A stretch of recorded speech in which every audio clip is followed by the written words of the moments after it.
প্রচুর পরিমাণে বৃষ্টি হচ্ছে। এখন 3টা বাজে। তো বৃষ্টির দিনে আজকে আপনাদেরকে চাল ভাজা করে দেখাবো।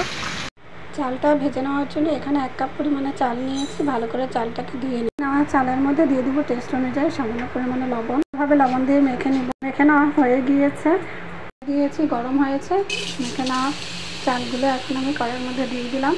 নেড়ে চেড়ে চালগুলোকে ভেজে নিব। এইভাবে বৃষ্টি যখন আসতো আমার আম্মু আগে থেকে চাল ভেজে রেখে দিত। তো যখন বৃষ্টি আসতো তখন বৃষ্টির সময় বের করে খেত। ওই দিনগুলো খুবই ভালো লাগতো। তা আজকে বৃষ্টির দিনে আপনাদেরকে চাল ভাজা করে দেখিয়ে দিচ্ছি।